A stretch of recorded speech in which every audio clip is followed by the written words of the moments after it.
오늘 말씀은 마가복음 11장 말씀 보겠습니다.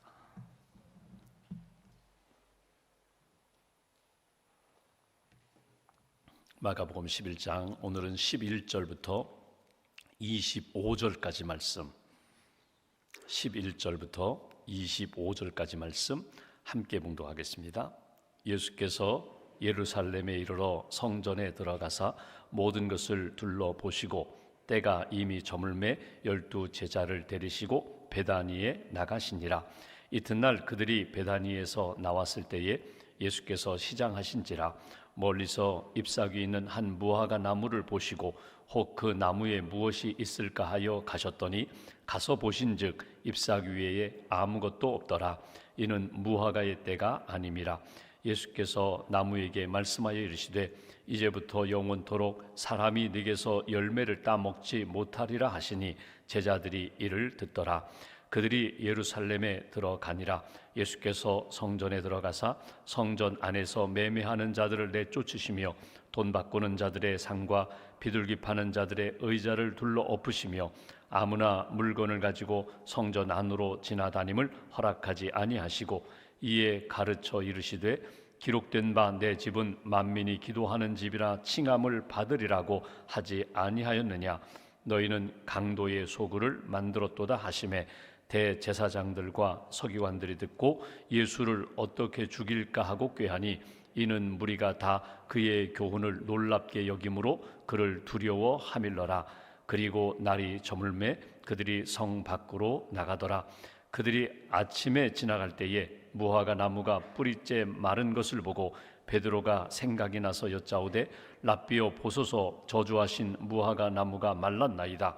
예수께서 그들에게 대답하여 이르시되 하나님을 믿으라. 내가 진실로 너희에게 이르노니 누구든지 이 산더러 들려 바다에 던져지라 하며 그 말하는 것이 이루어질 줄 믿고 마음에 의심하지 아니하면 그대로 되리라. 그러므로 내가 너희에게 말하노니 무엇이든지 기도하고 구하는 것은 받은 줄로 믿으라. 그리하면 너희에게 그대로 되리라. 서서 기도할 때에 아무에게나 혐의가 있거든 용서하라. 그리하여야 하늘에 계신 너희 아버지께서도 너희 허물을 사하여 주시리라 하시니라. 아멘. 하나님의 은혜와 평안이 여러분 심령과 가정 가운데 함께 하시기를 원합니다. 오늘 말씀은 너무나 귀한 말씀을 보게 됩니다. 예수님이 십자가 지기 위하여 예루살렘에 입성하셨습니다. 베다니에 머무십니다. 그리고 이제 예수님이 아침에 시장하셔서 무화과 나무에게 가서 열매를 얻고자 했는데 무화과 나무 열매를 맺지 못하는 무화과 나무, 잎만 무성한 무화과 나무, 그 나무를 저주하셨다. 그리고 성전에 들어가셨더니 성전에서 장사하는 사람들만 가득하고 기도하는 사람들이 없었더라. 기도하기 위하여 성전에 올라가셨는데 기도할 상황이 아니었다. 그래서 상을 둘러엎으시면서 내 집은 만민이 기도하는 집이다. 그리고 다시금 나오실 때에 무화과 나무, 저주하셨던 무화과 나무가 말랐던 것을 보시고 오늘 그 기도에 대하여 교훈하시는 내용이 오늘 본문의 말씀입니다. 이 말씀을 우리가 쭉 보면서 하나님이 우리 인생 가운데 가장 큰 복이 뭔가? 믿음의 복입니다. 믿음. 하나님을 믿고 예수님을 믿고 그리고 믿음으로 기도하면서 하나님을 체험하고 능력을 경험하고 문제가 해결받고 하나님이 나를 사랑하시는구나. 하나님이 나와 함께 하시는구나. 내가 하나님의 뜻 가운데 살 때에 하나님의 뜻이 이루어지고 나를 통하여 하나님의 영광이 나타나는구나. 믿음의 복이 참 귀합니다. 근데 그 믿음이 무엇으로 나타나는가 하면 반드시 기도의 역사로 나타납니다. 믿음이 하나님을 믿기는 믿는데 믿음 따로 생활 따로가 아니라 믿음이 내 삶 속에서 능력으로 하나님이 살아계시고 나를 사랑하시고 하나님이 나를 통하여 뜻을 이루어 가신다는 것을 경험하는 것이 반드시 기도라는 다리를 통하여서 우리의 삶에 나타난다는 것입니다. 근데 오늘 성경을 보시면 그 기도하지 않는 그 성도들, 그 성전 예배당, 그 저주하시면서 책망하시면서 오늘 우리에게 교훈하시는 내용, 사실 별개의 사건 같아요. 무화과 나무를 저주하신 사건과 성전에 나아가 상을 둘러엎으시면서 내 집은 만민이 기도하는 집이다. 성전 정화의 사건은 사실 별도의 사건인데 하나님은, 예수님은 이것을 하나의 사건으로 연결시켜서 우리에게 교훈하시는 내용을 우리가 오늘 본문에서 읽어볼 수가 있습니다. 중요한 것은 오늘 기도하는 교회가 되어야 하고 기도하는 성도가 되어야 한다. 이것이 오늘 주시는 메시지예요. 먼저 우리가 살펴볼 것은 오늘 예수님이 이렇게 나가시다가 시장하셔서 오늘 무화과나무, 잎사귀가 무성한 무화과나무 가서 무화과 열매를 가지고 아마 아침 식사하듯이 그렇게 간식을 드시려고 했던 것 같아요. 성경을 읽어보시면 이렇게 표현했죠. 때가 아니라고 표현합니다. 때가 아닌데, 무화과 때가 아닌데 어떻게 가서 열매를 기대할 수 있을까? 무화과는 두 번 열매를 맺습니다. 가을에 풍성하게 열매를 맺지만 봄, 이거 6월절기거든요. 봄에 풍성하진 않지만 그래도 따먹을 정도의 열매는 있거든요. 지금은 6월절기 봄입니다.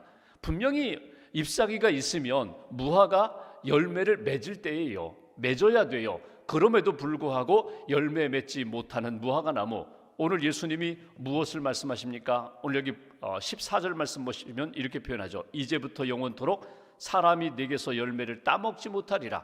열매 맺지 못하리라. 예수님이 저주하시는 것을 보게 됩니다. 그리고 성전에 들어가셨어요. 성전에 들어가셨더니 왜 들어가셨는가? 기도하러가, 하나님을 다시금 만나기 위하여 기도하러 성전에 가셨는데 장사하는 사람들만 많았어요. 돈 바꾸는 사람들만 많았어요. 여기에는 이유가 있습니다. 어떤 이유예요? 장사한다는 것은 뭐냐면 비둘기를 팔고 양을 팔고 소를 파는 거거든요. 하나님 앞에 드릴 제물을 파는 거거든요. 제물은 반드시 제사장의 검증을 받아야 합니다. 흠이 없어야 돼요. 그러니까 아무리 덩치가 좋아도 이 발에 어떤 이렇게 상처가 있다던가 그러면 제물로 드릴 수가 없거든요. 그러니까 먼 곳에서부터 양과 소를 끌어왔는데 정성껏 길러서 제물로 가져왔는데 보니까 오다가 돌뿌리에 걸려서 흠집이 생겼어요. 상처가 있어요. 그러면 제물로 받을 수가 없거든요. 그러니까 이런 일들이 있으니까 차라리 그냥 제사장 주도하에 성전 주변에다가 아예 검증된 제물들, 양이며 소 이렇게 준비해놓고 돈 가지고 와서 편하게 여기 와서 제물 사세요. 이건 틀림없습니다. 이미 검증된 거니까 편리성을 추구하면서 제사장 주도하에 성전 주변에서 이렇게 제물로 드릴 가축들을, 양이며 소, 제물들을 준비해 놓았다는 겁니다. 돈 바꾸는 것도 마찬가지예요. 늘 시장에서 이렇게 상인들이 또 우리 일상생활하면서 사용하는 드라크마, 이거 가지고는 하나님 앞에 헌금을 할 수 없거든요. 왜냐하면 그 동전에는 로마 황제의 얼굴이 새겨져 있으니까. 그러니까 세겔로 하나님 앞에 헌금을 해야 되는데 환전을 하려고 하다 보니까 자꾸 차익이 생기거든요. 점점 이익이, 그 성전에서 돈 바꾸는 사람들의 이익이 많아지거든요. 이런 문제, 편리성과 이익성을 추구하다 보니까 무엇이 빠져요? 헌신과 희생이 빠져요. 내가 멀리서부터 소, 양, 재물을 가지고 오는 그 사랑, 헌신, 희생이 빠지고 편리함만 추구하다 보니까 나중에 여러분 보십시오. 결국은요, 예배 드리러 왔는데, 제사 드리러 왔는데 처음부터 기분이 나쁜 거예요. 야, 내가 속았다. 내가 저렇게 비싸게 환율 비싸게 내가 돈을 바꾸게 되었어. 내가 비싼 재물을 사게 되었어. 벌써 마음이 불편해요. 이러한 일들, 기도하면서 하나님의 은혜를 사모하고 기도하면서 처음부터 하나님의 사랑과 은혜의 출발점이 되어야 되는데 벌써 기분이 상했어요. 벌써 마음이 어두워졌어요. 이 모습을 예수님이 보셨다는 거예요. 여러분, 교회 공동체는, 이 신앙 공동체는 여러분 믿음의 공동체입니다. 사랑의 공동체입니다. 소망의 공동체예요. 여러분, 교회에 이익을 추구하거나 편리함을 추구하는 것, 물론 예전에 비하면 지금 많이 편해졌죠. 근데 점점 편한 것만 추구하다 보면은요, 영성을 잃어버리게 됩니다. 믿음도 약해지게 됩니다. 헌신도 약해져요. 그러다 보면 어느 순간에 보면 본질을 잃어버리게 됩니다. 정말 중요한 것, 교회에 와서 기도하는 것이 중요하고 말씀 통하여 변화되는 것이 중요한데 이건 빠지고 형식만 남게 된다는 거예요. 오늘 이 모습을 보시고 예수님이 책망하시면서 상을 둘러엎으시는 모습을 우리가 보게 됩니다. 내 집은 만민이 기도하는 집이다. 다른 말로 표현하면 기도를 회복하라는 거예요. 교회가 기도를 회복해야 돼. 성전이 교회를 회복해야 돼. 성도가 기도를 회복하고 믿음을 회복해야 하나님이 기뻐하시는 삶을 살 수 있는 거야. 이것이 주시는 메시지예요. 여기서 한번 이런 생각을 해보죠. 예수님이 무화과나무 열매 맺지 못한 것에 대하여 저주하셨습니다. 왜? 아니, 그것도 생명인데 왜 그 무화과나무 평생 내년에 좀 맺을 수 있도록 기회를 주시지. 여기 양소가 있어요. 양소가 무슨 죄가 있어요? 제사 드리는 사람이 제물을 삼아서 하나님 앞에 죽여서 제물로 드리는 거거든요. 양이 무슨 죄가 있어요? 소가 무슨 죄가 있어요? 하나님 앞에 속죄 제물로 드리면서 죄인을 대신하여 죽는 것뿐이지. 여기 무화과 나무나 또는 여기 제물로 드렸던 양이나 소, 그 죄가 있어서 그렇게 죽는 것이 아니라 이것은 상징적인 의미입니다. 그러니까 대신 죽는 거예요. 무화과 나무가 마르게 된 것은 열매 맺지 못하는 인생, 열매 맺지 못하는 교회가 하나님 앞에 이렇게 심판받을 수 있다는 것을 기억하라는 것.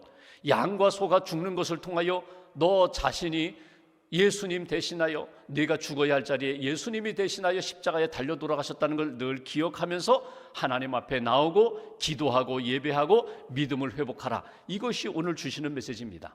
오늘 말씀에서 우리가 기도라는 공통점이 있는데, 기도하지 않는 교회 심판하시리라, 기도하지 않는 인생, 열매 맺지 못하는 인생 마르게 되리라. 이것이 오늘 주시는 메시지인데, 오늘 이 이야기를 베드로가 생각이 나서 예수님 앞에 질문을 던집니다. 20절 말씀 보실까요? 그들이 아침이 지나갈 때에 무화과 나무가 뿌리채 마른 것을 보고, 어제 저주하셨죠? 베드로가 생각이 나서 예수님의 말씀이 생각났다는 거예요. 여짜오되 랍비여 보소서, 저주하신 무화과 나무가 말랐나이다. 어제 예수님이 말씀하신 그 내용대로 평생 이제는 열매 맺지 못하리라, 무화과 나무가 마르게 된 것, 그것이 보여지고 생각이 나서, 말씀이 생각나서 예수님께 여쭈었던 것입니다. 말랐습니다. 이유가 무엇입니까? 이것을 통한 교훈이 무엇입니까? 이게 오늘 베드로가 예수님께 던진 질문이에요. 이 질문에 대하여 예수님이 주신 답변이 오늘 이제 우리가 묵상할 주제입니다. 여기서 한 가지 우리가 먼저 이렇게 생각할 것이 있어요. 여러분, 우리의 용어가, 우리의 말이 생명의 말이 되셔야 돼요. 예수님이 오늘 교훈하기 위하여 무화과 나무를 마르게 이렇게 저주하셨고, 그 내 집은 만민이 기도하는 집이다 막 분노하시면서 상을 뒤집어 엎으시면서 다 내쫓으셨지만, 여러분, 우리가 하나님 앞에 기도하는 말, 하나님 앞에 기도하고 간구하는 말과 사람에게 하는 말, 여러분 잘 구분하셔야 돼요. 누구에게 말을 할 때에 내가 던진 말, 친구든지 이웃이든지 자녀든지 배우자든지 내가 지금 이렇게 말하는 것에 영향력이 있다는 것을 여러분 놓치지 마십시오. 농담이라도 여러분 저주하지 마세요. 지나가는 말이라도, 세상 말이라도 쉽게 던지지 마세요. 말에는 힘이 있습니다. 파장을 일으켜요. 내 영혼의 파장을 일으키게 되고 그 영혼의 심령의 파장을 일으키거든요.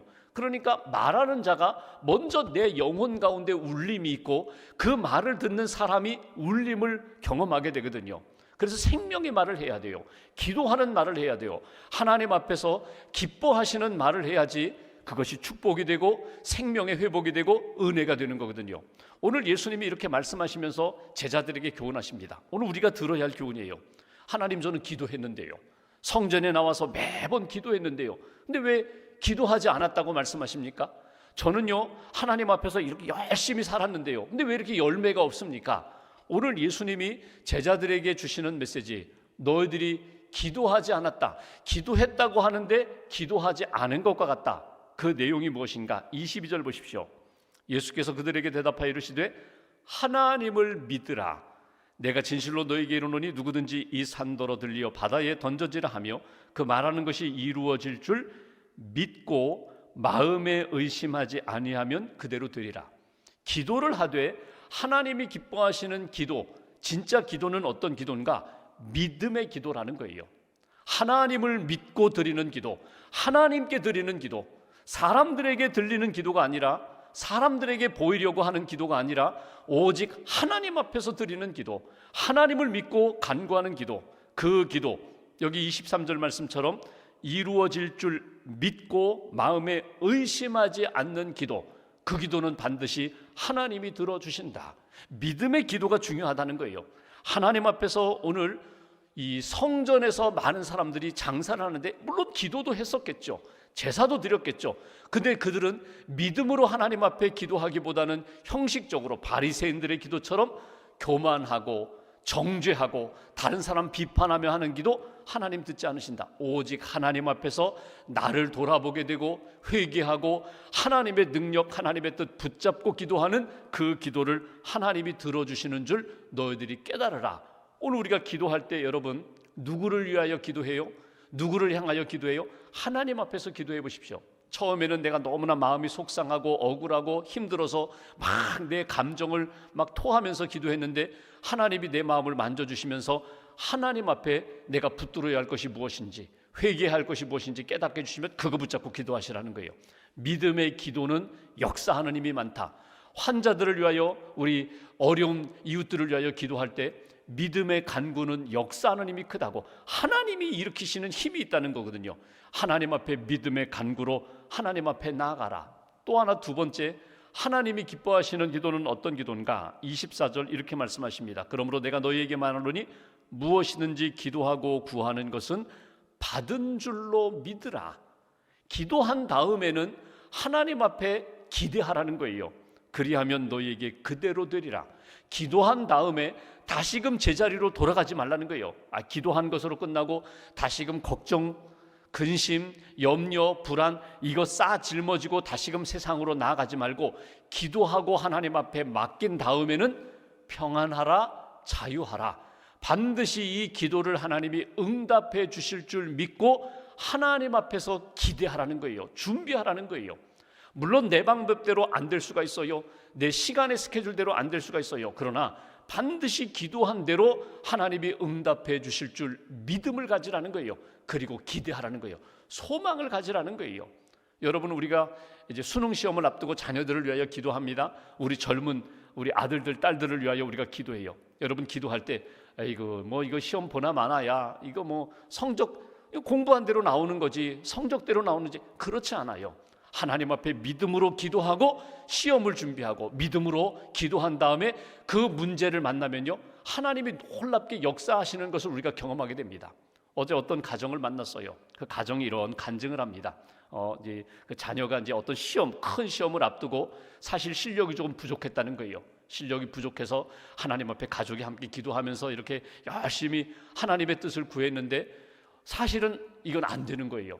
그러니까 뭐 체력 검사거든요. 체력 검사, 자기의 능력이 조금 부족해요. 그런데 하나님이 이렇게 잘 할 수 있는 그 코치 선생님들을 만나게 해주시고 도움을 받아가지고 결국은 마지막 시험에서 결국 패스하게 되었다. 여러분, 사람들이 볼 때는 이거 우연이지, 뭐 그럴 수 있지. 근데 그 가정의 입장에서는요, 이건 간증이에요. 믿음의 간증이에요. 정말 기도했더니 하나님이 만남의 복을 주셨다. 그리고 그 마지막 관문 어려운 것들을 이겨나가게 하셨다. 믿음으로 기도한 다음에는 하나님이 붙들어 주신다는 사실을 여러분 꼭 놓치지 마세요. 믿음으로 기도하면 하나님이 응답해 주신다.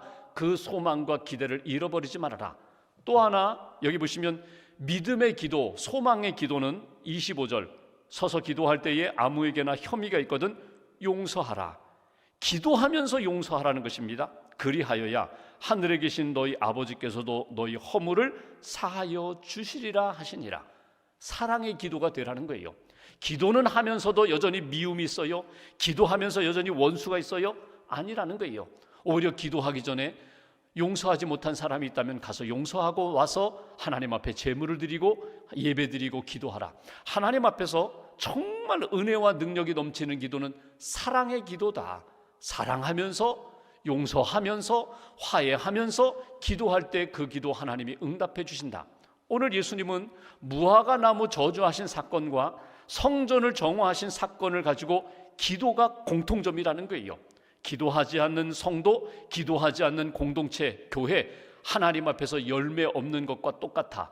하나님 앞에서 생명력 잃어버리는 거야. 기도하면서 믿음으로 기도해라. 소망 가운데 기도해라. 사랑하면서 용서하면서 기도하면 반드시 그 기도 하나님이 응답해 주신다고. 야고보서 4장 말씀, 유명한 말씀 아시잖아요. 너희가 얻지 못함은 기도하지 않았기 때문이다. 기도해도 얻지 못한 이유는 무엇인가? 정욕으로 쓰려고 잘못 기도했기 때문이다. 기도는 오래 했는데 믿음이 없어요, 소망이 없어요, 사랑이 없어요, 용서가 없어요. 그 기도는 오직 내 정욕을 위한 기도는 하나님 응답받지 못한다. 야고보, 기도의 사람 야고보가 우리에게 권면한 내용이거든요. 오늘 하나님 앞에 기도하면서 하나님이 열매 맺는 무화과 나무처럼 그런 기도로 하나님의 응답받는 인생 되게 해달라고, 우리 공동체, 가정과 교회가 기도로 무장하고 기도로 승리하는, 영적 전쟁에서 승리하는 하나님의 공동체가 되게 해달라고 기도하시면서 하나님의 은혜와 능력을 체험하는 저와 여러분 되시기를 주님의 이름으로 기원합니다. 기도하겠습니다. 오늘 말씀 붙잡고 함께 기도합니다. 하나님, 이 아침에 기도하며 하나님의 기쁨이 되기를 원합니다. 기도하며 하나님의 뜻 깨닫기를 원합니다. 믿음으로 기도하고 기도한 대로 응답해 주시는 줄, 받은 줄로 믿으라고 기대하며 기다리고, 하나님 용서하고 사랑하고 화해하며 믿음의 자리, 기도의 자리 지킬 수 있는 하나님의 사람 되게 해달라고, 오늘 하루 어떤 일 만나든지 기도로 모든 문제를 하나님께 맡기고 나아갈 수 있도록 믿음을 더하여 달라고 오늘 말씀 붙잡고 마음 모아서 함께 기도하겠습니다. 하나님 아버지 감사합니다. 부족하고 연약한 저희들 감당할 수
하나님 감사합니다.